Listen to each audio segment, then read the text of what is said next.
Hi everyone, my name is Simon Mishevich from Optimize Property Tax Specialist. I'm just going to be showing you a quick guide of our new allowable costs for the 2016 plus after the budget announcement was announced.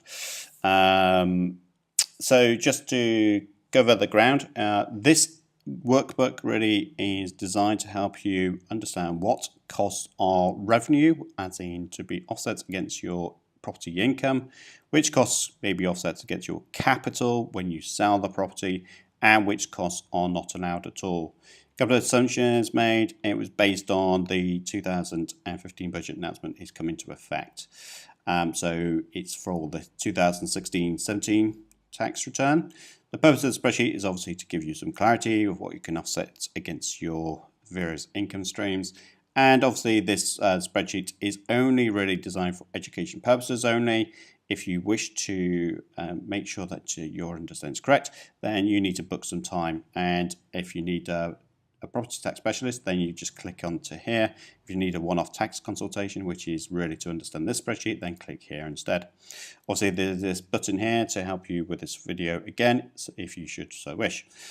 What we've done is identified all the costs, the type of costs that you may be incurring throughout your journey. And what we've tried to do is to help you identify as many type of costs as we could imagine. Now, there is a lot. So what you could do using this spreadsheet, you could press on the filter box over here and then just type in a keyword. So if you want to type in water, for instance, you could do that, and that would then try and find any costs associated with it.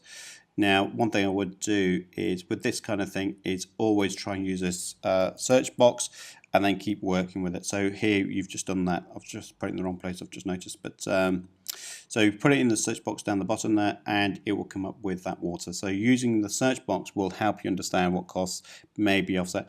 The other type, for instance, may be management. So if you type in management, it doesn't come up with anything at all. But if you typed in letting, then it comes up with letting agent fees. So you need to kind of work around this. Don't look through the workbook itself, because that could take you some time to do that. So use the filter box instead. What we try to do is color code it as well, so hopefully you can see kind of the type of cost it can go into. And what we've also done is if you're using this for self-assessment, it gives you the category in which to put the cost into on your tax return. So just to give you a bit more help there. So that's the list of costs for the allowable cost element.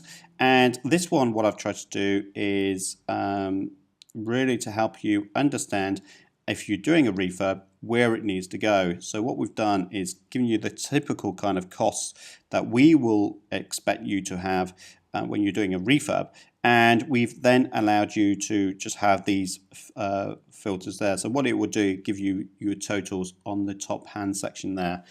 You can then use this primarily for your own kind of sanity check to see if which costs should be revenue to offset against your income, and then which costs will be offset against your capital gain when you sell the property. And people forget this when they sell the property, so make sure you keep this safe. You put it into a box file if you can. But it could also be used for quotation systems. So if you're speaking to your tradesperson, then it's very good to actually give this to your tradesperson for them to fill it out. It's good for them to kind of break down their costs. It's for comparison purposes with other tradespeople, but it also makes sure that when they're doing this, they're signing off the allocation with you as well. So they get to understand the implications around the refurbishment costs. So hopefully this is a quick guide and it gives you a bit more clarity of how to use it. Thank you very much.